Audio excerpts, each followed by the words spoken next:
سر ابھی آپ نے اپنی گفتگو کے اندر یہ کہا کہ انسان کو وقتاً فوقتاً اپنے نفس کا محاسبہ کرنا چاہیے مختلف اوقات میں. تو میرا سوال آپ سے یہ ہے کہ وہ اوقات جو ہیں اس میں کوئی ہے کہ افضل بھی ہے، کوئی دن کے ٹائم کریں یا رات کے ٹائم کریں، کسی کی زیادہ فضیلت ہے جس میں بندہ زیادہ کنسنٹریٹ ہو کے اپنا محاسبہ کر سکے؟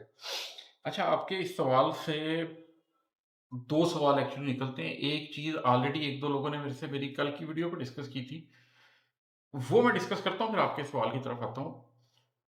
کیونکہ یہ کنیکٹڈ ہے، مجھے ایک دم خیال آ گیا. ان لوگوں کا سوال یہ تھا کہ جی جب آپ مکمل طور پہ یہ سارے روحانی سلسلوں کو اور یہ سارے تصوف کے پورے سلسلے کو ویسے ہی ایک متوازی دین قرار دے رہے ہیں، تو پھر اتنی تزکیہ ذات کی روحانیت کی بات کرنے کی ضرورت کیا ہے؟ میں نا آپ کو ایک بات واضح کروں. اگر آپ تصوف کو اپناتے ہیں مکمل طور پہ، تو وہ تو صرف گھاٹے کا سودا ہے. اس لیے کہ اس کے اندر میں پہلے بھی بتا چکا ہوں کہ آپ لوگوں کو وہ مقام دینے لگ جاتے ہیں کہ نعوذ باللہ آپ شرک تک لے جاتے ہیں بات کو. آپ رسالت کا انکار کرنے لگ جاتے ہیں جب آپ رسول کے بعد لوگوں کے بارے میں یہ بات سوچنے لگ جاتے ہیں کہ نہ جانے ان کے پاس کیا کچھ ہے. روز حشر کا انکار کرنے لگ جاتے ہیں جب آپ یہ کہتے ہیں فلاں شخص کے ہاتھ میں ہے. تو وہ تصوف کو پوری طرح امبریس کر لینے سے تو نقصان ہی نقصان ہے. لیکن جو لوگ تصوف کو چھوڑنے کے چکر میں روحانیت کو اور تزکیہ ذات کو ہی چھوڑ دیتے ہیں، اس کا بھی ایک نقصان ہے. وہ نقصان یہ ہے کہ وہ بڑا مونوٹنس قسم کا ایک دین ہو جاتا ہے، اور وہ دین بس عمل کا نام رہ جاتا ہے، تزکیہ ذات کی بات نہیں کرتا. اچھا، اب اس عمل کا بھی فائدہ تو ہے، کیونکہ ظاہر ہے ہم اس رہبانیت کو بھی پسند نہیں کرتے کہ کوئی غار میں بیٹھ کے اللہ اللہ کرے. تو ہوتا یہ ہے کہ ایک طرف تصوف کی تمام برائیوں کو چھوڑنا، اس کی وجہ سے وہ روحانیت سے پیچھے ہوا. پھر عمل کی دنیا میں بڑھنا، اس کی وجہ سے وہ تزکیہ ذات سے پیچھے ہوا. دو اچھے کاموں کی وجہ سے اینڈ میں ایک برا نتیجہ یہ نکل گیا کہ تزکیہ ذات کا ذکر ہونا ہی بند ہو گیا.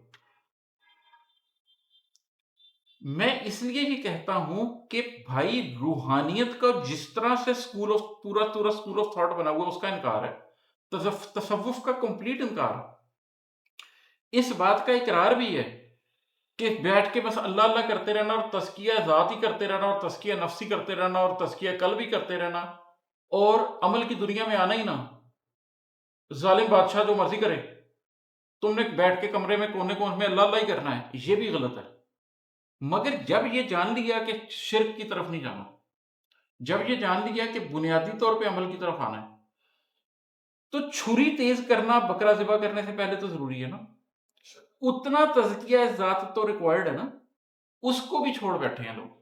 میں بہت عملی آدمی ہوں، میں بار بار کہتا ہوں کہ میں نے کیونکہ اس پوری کتاب میں ابھی تک تزکیہ ذات اور تزکیہ نفس کی بات کیا، تو شاید لوگوں کو ایک امپریشن جا رہا ہوگا کہ میں کوئی وہ اس قسم کا بندہ ہوں جو بس رہبانیت کی طرف توجہ دلا رہا ہے. ہرگز ایسا نہیں ہے. ابھی اگلی کتابیں آپ نے سنی پڑھی کہاں ہیں؟ ابھی میری تھاٹ کو پڑھا کہاں ہے؟ میں تو ابھی پہلی جماعت کے بچوں کو پڑھا رہا ہوں. یہ تو سٹیپ 1 ہے تزکیہ ذات جو میں پڑھا رہا ہوں، کیونکہ بکرا ذبح کرنے کے لیے چھری تیز کرنا ضروری ہے، کیونکہ زندگی میں کوئی عملی کام کرنے کے لیے تزکیہ ذات ضروری ہے. تو میں اس لیے کہتا ہوں کہ احسان کی زندگی کو اپنائیں. احسان کی زندگی کیا ہے؟ اللہ تمہیں دیکھ رہا ہے، تم اللہ کو دیکھ رہے. ہمیں تصوف کی کوئی ضرورت نہیں، قطعی ضرورت نہیں ہے. تصوف نے جو 1000 سال میں بڑے بڑے نام ہیں، میں ان کے کیا نام لوں، بڑے بڑے اونچے اونچے نام ہیں، لیکن انہوں نے جو باتیں لکھی ہیں آپ کے کان سرخ ہو جاتے ہیں تصوف کے نام پہ جو کچھ لکھا گیا، اس لیے اس کو چھوڑ دیتے ہیں. لیکن عملی دنیا میں واپس آ کے بالکل پریکٹیکل بندہ بن کے جب ہم نے کچھ کرنا ہے تو آغاز تزکیہ ذات سے ہی کرنا ہے، آغاز تزکیہ نفس سے ہی کرنا ہے. اور پھر عمل کی دنیا میں کودنے کے بعد بھی، جنگ کے بیچ میں بھی تزکیہ ذات اور تزکیہ نفس کرتے رہنا. تو اس لیے میں کہتا ہوں کہ یہ جو چیز ہے یہ احسان سے حاصل ہوگی. تم اللہ کو دیکھ رہے ہو اور اللہ تمہیں دیکھ رہا ہے. اس حضوری کی کیفیت میں پریکٹیکل زندگی گزارو، زندگی میں کچھ حاصل کر لو گے. اب آپ کا سوال ریلیونٹ ہوتا ہے کہ پھر یہ کب کریں. دیکھیے، وہ کہتے ہیں جس پل غافل اس پل کافر. غفلت کے پل کم کرنے کی کوشش کریں. آرڈنری اور پہلا سٹیپ یہ ہونا چاہیے کہ اپنے 24/7 میں اللہ سے ایک جنرل کنیکشن کریٹ کریں. جنرل کنیکشن کا مطلب یہ ہے کہ آپ جو بھی فیصلہ کر رہے ہیں، جو بھی زندگی گزار رہے ہیں، اس میں اللہ کو پرائیورٹی نمبر 1 رکھتے ہوئے فیصلے کریں، اللہ کو پرائیورٹی نمبر 1 رکھتے ہوئے چلیں. یہ مسئلہ اللہ اللہ اللہ اللہ کے ورد کرنے کا نہیں ہے. یہ مسئلہ یہ ہے کہ میں نے شادی کرنی ہے، گھر خریدنا ہے، بچوں کو پڑھانا ہے، نوکری کرنی ہے، یہ کرنا ہے، وہ کرنا ہے. میں وہ فیصلہ کروں گا جو اللہ کو پسند ہے. جب آپ اپنی زندگی میں یہ چیز اپنا لیں، اس کے بعد آپ نے آن اینڈ آف تزکیہ ایجاد کرنا ہے، اور وہ دو طرح سے کرنا ہے. پہلے یہ نوٹ کر لیں کہ ایک جنرل کیفیت میں آپ نے آنا ہے. 5 نمازیں پڑھنی ہے، روزے رکھنے ہیں، زکاتیں دینی ہے، حج کرنا ہے، کل بات کا خیال رکھنا ہے، وغیرہ وغیرہ وغیرہ، حلال کھانا ہے. دن میں اللہ کے بارے میں سوچتے رہنا ہے، اٹھتے بیٹھتے اللہ کا ذکر کرتے رہنا ہے. جب آپ ایک جنرل حضوری کی کیفیت میں آ جائیں تو اب 2 قسم کے موقعوں پر آپ نے اس کو بڑھانا ہے. ایک وہ موقع جس پر آپ کی ذات کی اسپیشل ضرورت کریٹ ہو جائے، اپنی بیماری میں، اپنے کسی میجر فیصلے میں، اپنی کسی دماغی اشکال میں، اپنے کسی جذباتی فکر میں. اللہ کو یاد کریں کہ جب بھی زندگی میں کسی بھی قسم کا کوئی مسئلہ آئے گا، معاش کا، سماج کا، تو اللہ سے رجوع کرنا ہے. اس وقت اللہ سے رجوع کرنے کی کیپیسٹی بڑھا دینی. اور دوسرا ان مواقع پہ جن کا اللہ نے ذکر کیا ہے، قیام اللیل کا ذکر ہے، تہجد کا وقت اس چیز کے لیے موضوع ہے. فجر سے تھوڑی دیر پہلے اٹھ جائیں. وہ تزکیہ ذات کرنے کا، تزکیہ نفس کرنے کا ایک آئیڈیل ٹائم ہے. رات کو بستر چھوڑ کے گرمی سردی میں اٹھنا، وضو کر کے مصلی پہ کھڑا ہونا، یہ ایک آئیڈیل ٹائم ہے جس کے اوپر آپ اپنی ذات کا تزکیہ کر سکتے ہیں. رمضان جس کے اندر آپ مکمل طور پر اپنے آپ کو اللہ کے لیے ڈیووٹ کر سکتے ہیں. پھر رمضان کا آخری عشرہ، پھر شب قدر تلاش کرنا. تو یہ جو کچھ خاص دن ہیں، ان کو تو اہتمام کے ساتھ اللہ کے لیے دینا چاہیے، یہ اللہ کی نظر کرنے چاہیے. اس کے علاوہ بجائے اس کے کہ آپ کوئی نئی بدعت کریٹ کریں کہ جی میں اس ٹائم پر یہ کرتا ہوں، اس کے علاوہ جنرلی آپ اللہ کو یاد رکھیں، ہر وقت یاد رکھیں. رات کو قیام اللیل کرنے کی کوشش کریں. 5 منٹ کا کر لیں، نہیں لمبا کر سکتے 5 منٹ کا کر لیں. میں سمجھ سکتا ہوں اس بات کو کہ 3 گھنٹے کے لیے نہیں ہو سکتا، لیکن رات کو کیا 5 منٹ کے لیے بھی قیام اللیل نہیں ہو سکتا؟ 10 منٹ کے لیے بھی نہیں ہو سکتا. اور اپنی کسی بھی ضرورت میں دنیا کے کسی بھی شخص کو دیکھنے کی بجائے اس طرف دیکھیں. احسان ہے ہی یہ کہ اللہ مجھے دیکھ رہا ہے، اللہ مجھے دیکھ رہا ہے. اگر آپ یہ نہیں بھی سوچ سکتے کہ میں اللہ کو دیکھ رہا ہوں، اللہ مجھے دیکھ رہا ہے، یہ حضوری کی کیفیت آپ کو خود بتائے گی. جب اللہ کی طرف سے بتایا ہوگا کوئی خاص دن آئے گا تو بھی دل اس طرف مائل ہوگا. جب آپ کے اوپر کوئی خوشی یا غمی کا لمحہ آئے گا، دل تب بھی اس کے اوپر مائل ہوگا، اس طرف جائے گا. ٹھیک ہے، وہ لمحہ کچھ بھی ہو سکتا ہے. اب لوگ نیو ایئر منا رہے ہیں، اب آپ دیکھ رہے ہیں ایک ہلا گلا من بچا ہوا ہے. مناسب ٹائم ہے کہ اس وقت اس ہلے گلے سے بچ کے اگر آپ کہیں کہ جی میں 31 دسمبر کو رات کو، جب مجھے پتا تھا 12 بجے لوگوں نے یہ سب کچھ شروع کر دینا ہے، تو اس سے بہتر ہے میں آج کی رات ذرا عبادت کر لوں. ٹھیک ہے، عید آئی ہے، سارے ہلے گلے میں لگے ہوئے ہیں. عید کی رات سب کو بھول گیا ہے کہ اللہ کے سامنے کھڑا ہونا تھا، حالانکہ سارا رمضان کھڑے ہوئے ہیں. عید کی رات کوئی بھی عبادت نہیں کر رہا. وہ رات بڑی اچھی رات ہے کہ اللہ کوئی بھی نہیں کھڑا ہوا، میں کھڑا ہوا.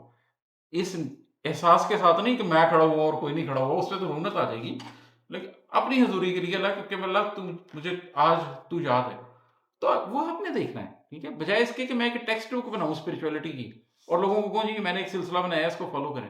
میں تو لوگوں کو وہ دے رہا ہوں، ٹپس دے رہا ہوں کہ کس طرح کیا جا سکتا ہے. وہ میرا ایک شعر ہے، رموز نفس کا آساں تری بلاغ ہوں میں، تمام بوجھ اٹھا کر بھی اب فراغ ہوں میں.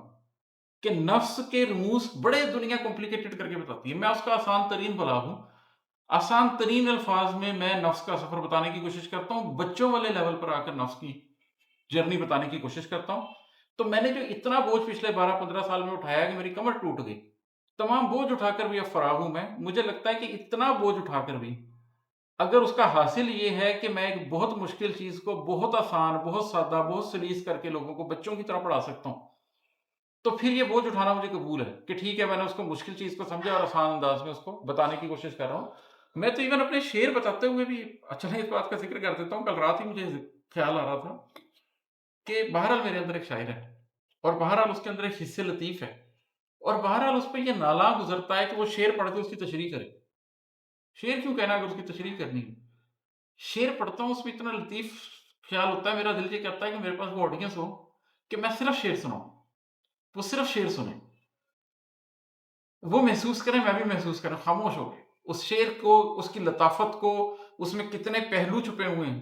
لیکن میں ایک طرح سے اپنے اندر کی اس کریٹیوٹی کی قربانی دیتے ہوئے اس شعر کی وہ ساری جہتیں جو ہو سکتی ہیں، جو کسی ادبی محفل میں جن کا ذکر ہو سکتا ہے، ان کو سائڈ پہ کرتے ہوئے، کاٹتے ہوئے صرف رموز نفس والی بات پکڑتا ہوں. اتنی بات اپنے ہی اس شعر کی بیسیکلی کریٹیو بیوٹی تباہ کرتے ہوئے اس کو ایک لیکچر کی طرح اس میں سے وہ بات جس سے دوسرے کا بھلا ہو سکتا ہے وہ بتا دیتا ہوں. تو یہ قیمت ہے جو میں دے رہا ہوں اپنی کریٹیوٹی کی، اپنے شاعر ہونے کی قیمت دے رہا ہوں، کیونکہ میں ایک اور منزل کا مسافر ہوں، مجھے زیادہ پیاری. بہرحال آپ کے سوال کا جواب یہ ہے کہ سر جنرل حضوری کی کیفیت پیدا کریں. آپ کو میری کی ضرورت نہیں ہونی چاہیے، بس کتاب پاس رکھیں، اللہ کی کتاب پاس رکھیں. 5 منٹ ملتے ہیں، کھول لیں، رینڈملی کھول لیں چاہے، ٹھیک ہے، 1-2 صفحے پڑھ لیں، رکھ دیں. خود ہی دماغ میں سوچ میں آہستہ آہستہ آہستہ آہستہ اللہ بسنا شروع ہو جائے گا، خود ہی قلب کے رستے کھلنے شروع ہو جائیں گے، دروازے کھلتے چلے جائیں گے انشاءاللہ تعالی.